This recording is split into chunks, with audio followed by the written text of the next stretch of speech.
हाँ तो दोस्तों, जर्नल के अगले क्लास में आपका स्वागत है। आज हम एक नया टॉपिक करने वाले हैं। देख सकते हो लिखा भी है अकाउंटिंग ऑफ लॉसेस, हानियों का लिखा। वैसे इसके रिलेटेड कुछ क्वेश्चंस लिखे हैं मैंने, टोटल ज़्यादा नहीं 8 क्वेश्चन है। और इन 8 को समझने के लिए लॉसेस के बारे में जानने वाला। अच्छा पहले देखो ये पेज, ये रहे अकाउंटिंग के रूल्स। इसको गोल्डन रूल बोलते हैं, ये मॉडर्न अप्रोच है। इसमें ना हमको लॉसेस के अकाउंटिंग सीखने के लिए नॉमिनल अकाउंट के बारे में जानना है। सारे एक्सपेंसेस लॉसेस डेबिट करते, बस यही जानना था। ये खैर पता भी है कई लोग को। इसी के बेस पर पूरा अकाउंटिंग सॉल्व होगा, तो ये रूल पूरा दिमाग में रखो। कुछ कुछ जगह पर ये भी काम आएगा, उसके बेस पर अकाउंटिंग फॉर लॉसेस बनाएंगे। मैंने कुछ क्वेश्चंस लिखे हैं और बहुत ईजी चीज़ है, टेंशन वाली बात बिल्कुल नहीं है। पढ़ते जाना, सोचते जाना, अपने आप आंसर आएंगे। जैसे पहला, 1000 रुपये रोकड़िया ने चुरा लिया। रोकड़िया मतलब कैशियर, देखो लिखा भी होगा, कैश स्टोलन बाय कैशियर 1000। अच्छा कोई पैसा हमारे दुकान से चुरा के ले जा रहा है तो हमारा नुकसान हो गया, लॉस। इसको बोलेंगे लॉस बाय स्टोलन। हाँ, लॉस बाय थेफ्ट भी लिख सकते हो, थेफ्ट मतलब चोरी होता है ना। और लॉसेस हमेशा डेबिट, तो अपन लॉस के नाम से डेबिट कर देंगे, लॉस बाय थेफ्ट। चाहो तो स्टोलन भी लिख सकते हो, अकाउंट डेबिट। और क्या चुरा लिया? 1000 रुपये, कैश स्टोलन 1000। तो कैश चला गया बिजनेस से, ऐसा बोल सकते हो, और जो गया उसको क्रेडिट करते हैं टू कैश अकाउंट। कई लोग लॉसेस को ना, जैसे मैं नाम लिखा हूँ लॉस बाय थेफ्ट, ये सब ना लिख करना, कई लोग इसकी जगह सिर्फ पीएल अकाउंट लिख देते हैं, क्योंकि अल्टीमेटली लॉसेस वगैरह पीएल अकाउंट में ट्रांसफ़र होता है। अब ये पीएल अकाउंट क्या है, कैसे बनता है, वो बाद में सोचेंगे। चाहो तो तुम लोग लॉस बाय थेफ्ट भी लिख सकते हो, तो चाहो डायरेक्ट पीएल अकाउंट भी लिख सकते हो। 1000 दोनों तरफ। मैं पूरा लंबा नाम यूज़ कर रहा हूँ, loss by theft. Being cash stolen लिख देता हूँ शॉर्टकट में। दूसरा, 3000 का माल आग में जलकर नष्ट हो गया। Goods destroyed by fire ₹3000। 3000 का माल जला, ये भी तो एक नुकसान है भाई, दुकान में आग लग गया होगा, 3000 का माल जल गया। इसको लॉस बाय फायर बोलेंगे, आग से जला ना, लॉस बाय फायर। और हमेशा लॉस डेबिट होता है, तो loss by fire account debit. और क्या जल गया? 3000 का माल जल गया, गुड्स। ठीक है, कैश नहीं लिख सकते, हमारे दुकान से गुड्स चला गया ऐसा बोल सकते हैं। और जो गुड्स गया उसको क्रेडिट करना पड़ता है। लेकिन याद करो, जब गुड्स वाला कॉन्सेप्ट पढ़ रहे थे उसके अंदर बताया था गुड्स वर्ड का रिकॉर्ड कभी नहीं करते। गुड्स की जगह या तो परचेस या सेल जो भी है वो सब लिखना पड़ता है। तो बेचा बेचा तो है नहीं, जो गुड्स खरीद के रखा हुआ था दुकान में वही गया है, जल गया मतलब चला गया बोल सकते। इसीलिए परचेस को ही क्रेडिट करना पड़ेगा, गुड्स नहीं लिखना चाहिए। कुछ कुछ बुक ऐसे होंगे जो शुरुआती स्टेज वाले, जिसमें गुड्स लिखा होता है, मत लिखा करो गुड्स, सही नहीं है। Being goods destroyed by fire.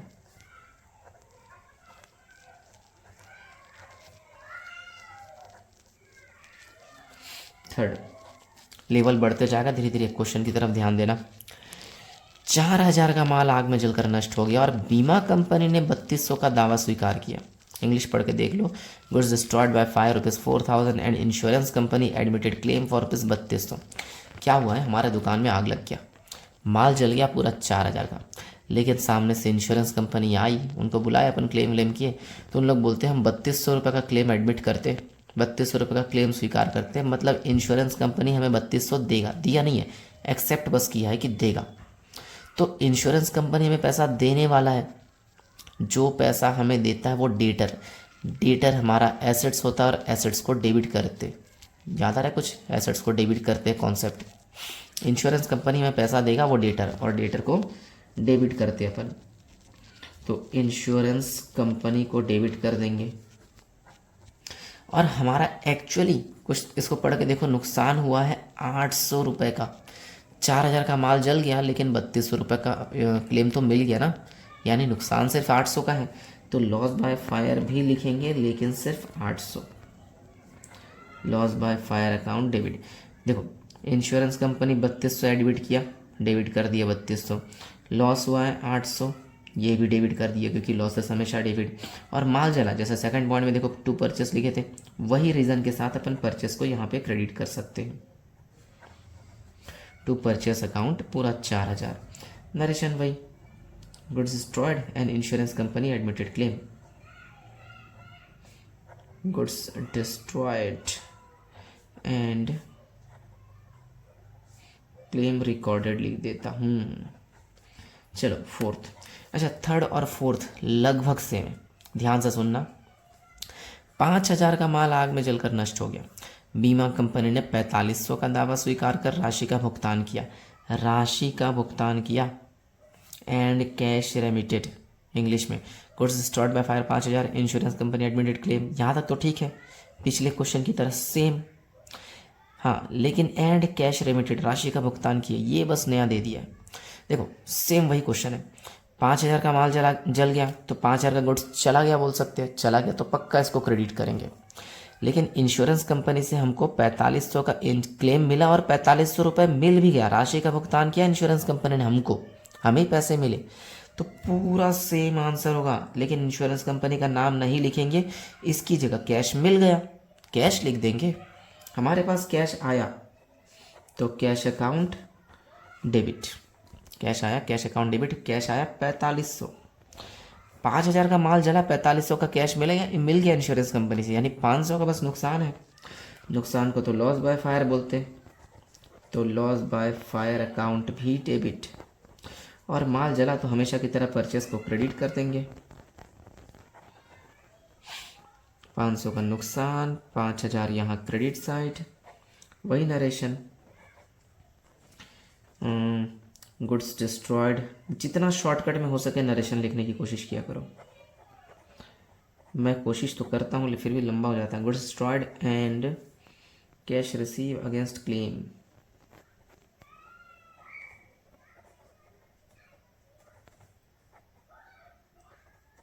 चलो अगला, ये बहुत इंपॉर्टेंट क्वेश्चन है, एग्जाम में कई बार आता है ये क्वेश्चन, तो ध्यान से सुनना। कमल जो कि 8000 का देनदार है, देनदार मतलब डेटर। डेटर ऐसे लोग होते हैं जो हमें पैसा देगा।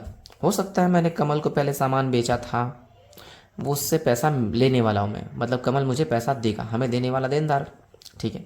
कमल से पैसा मिलने वाला है 8000, लेकिन अंतिम भुगतान में 1 रुपये के पीछे 60 पैसे की दर से प्राप्त हुए। कमल इंसॉल्वेंट हो गया, दिवालिया। अब ये दिवालिया क्या होता है बाद में बताऊंगा। देखो कमल इंसॉल्वेंट हो गया, उससे हमें पूरा पैसा नहीं मिल रहा है, 8000 में 60 पैसे की दर से प्राप्त हुई। मैं अगले पेज में कुछ कर रहा हूँ। 8000 में 60 पैसे की दर से, 60 पैसा ऐसे लिखते हैं, ठीक। इसको मल्टीप्लाई करके देखो, 4800 आएगा भाई, 8 छक्के 48, पॉइंट हटा के 0 लगा के 4800, यानी 8000 में से 4800 मिला तो बाकी पैसा डूब गया। 3200 रुपये कुछ बैड डेप्ट हुआ, डूब गया, ये है लॉस, ठीक है। जब भी ऐसा क्वेश्चन आएगा ये वाला कि यार 8000 मिलने वाला था, ठीक है, लेकिन पूरा पैसा नहीं मिला, 60 पैसे के हिसाब से मिला, तो 60 पैसे के हिसाब से कैलकुलेट कर लो, जितना भी आएगा उतना मिला, बाकी डूबा। देख सकते हो इस क्वेश्चन का ये वर्किंग नोट है, मान के चलो। पॉइंट नंबर 5 में ये है कि हमारे पास पैसे आए, कैश अकाउंट डेबिट कर देंगे, कुछ पैसे डूबे, बैड डेब्ट्स अकाउंट भी डेबिट कर देंगे, और किससे पैसा मिला, कमल से, तो कमल को क्रेडिट कर देंगे। वैसे कमल से पूरा 8000 मिलने वाला था, लेकिन मिला है 4800 और ये वाला नहीं मिला, तो 4800 मिला है मतलब पैसे आए, कैश में लिख देंगे, और पैसा डूबा लॉसेस है, लॉस डेबिट करना पड़ता है, इतना डूबा 3200, डूबने को बैड डेब्ट्स कहते हैं, ठीक है। बीइंग, एक बार रिपीट, कैश आया कैश डेबिट, पैसा डूबा बैड डेब्ट डेबिट, कैश आया आता है तो डेबिट करते हैं, पैसा डूबा लॉसेस है, नॉमिनल अकाउंट बोलता है कि लॉसेस को डेबिट करो, कर दिए, कमल देने वाला बंदा देने वाले बंदे को क्रेडिट करते हैं, इसलिए कमल को क्रेडिट करना पड़ा। Being cash receive from Kamal and bad debt recorded. चलो पॉइंट नंबर 6, ये इजी है। पॉइंट नंबर 6, 4,000 का घोड़ा, 2,000 का गाड़ी खरीदा। अब क्वेश्चन पढ़ के हंसी आ रहा होगा शायद किसी किसी को। Purchase a horse of rupees 4,000 and cart of rupees 2,000। घोड़ा गाड़ी खरीदा। घोड़ा गाड़ी की बात नहीं है, सिर्फ कोई भी जानवर खरीदो, घोड़ा हो, भैंस हो, गाय हो, कुत्ता हो, बिजनेस के लिए अगर कोई भी चीज़, कोई भी जानवर खरीदते हो, उस जानवर को बोलते हैं लाइव स्टॉक, हिंदी में बोलते हैं जीवित स्कंध। और गाड़ी खरीदा उसको तो कार्ट बोलते हैं, लिखा भी है, ठीक है। तो घोड़ा गाड़ी खरीदा, इसीलिए अपन लाइव स्टॉक अकाउंट डेबिट, घोड़ा आया लाइव स्टॉक डेबिट, गाड़ी भी आया, कार्ट अकाउंट भी डेबिट, और बदले में पैसा चला गया, इसीलिए टू कैश। घोड़ा आया 4,000, गाड़ी आया 2,000, कैश गया 6,000, ठीक है। जो चीज़ आता है सब डेबिट करते हैं, ये दोनों आया डेबिट कर दिए, और जो गया उसको क्रेडिट कर दिए, सिंपल सी बात है। Horse and cart purchased for cash.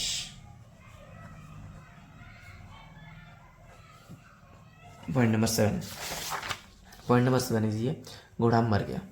अब भी घोड़ा खरीदे थे, घोड़ा 4,000 का था, ठीक है, और वही घोड़ा मर गया। घोड़ा मर गया मतलब हमारा नुकसान हो गया, और लॉसेस को डेबिट करते हैं। तो इस लॉस को ना अपन पूरा अगर लंबा लिखना चाहेंगे तो ऐसा लिखेंगे, loss in live stock debit. Live stock से नुकसान हुआ है ना, डेबिट, और टू लाइव स्टॉक, क्योंकि मर गया मतलब चला गया, और घोड़ा 4,000 का था, पूरा 4,000 लिख देंगे, ठीक है। लॉस वगैरह, लॉस की जगह चाहो तो पीएल अकाउंट लिख सकते हो, तुम्हारी मर्जी है ना। Being horse diet. Point number 8 easy है। एक मशीन जिसकी लागत 8,000 थी एवं पुस्तक मूल्य 6,000 था, 4,800 में बेचा गया। A machine whose costing ₹8,000, book value ₹6,000, sold for ₹4,800।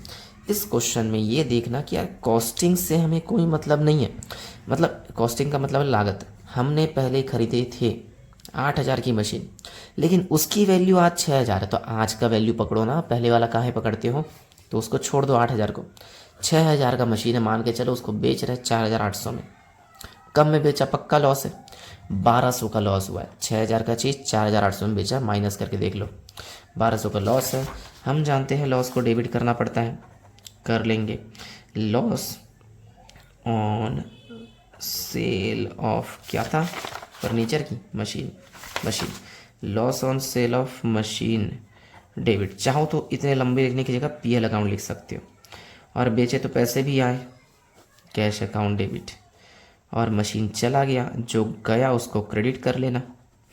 Machine 6,000 का था, 4,800 कैश मिला, तो लॉस हुआ है 1,200 का। बस नरेशन डाल देंगे, machine sold and loss recorded.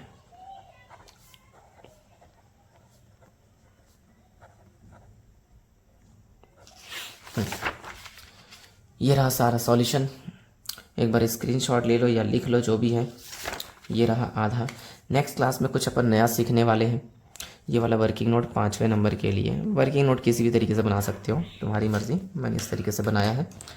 तो नेक्स्ट क्लास में कुछ नया चीज़ सॉल्व करेंगे, इसको रिवीजन करो, कॉपी में नोट कर लिए रहना, और कोई डाउट होगा तो मुझसे पूछ लेना।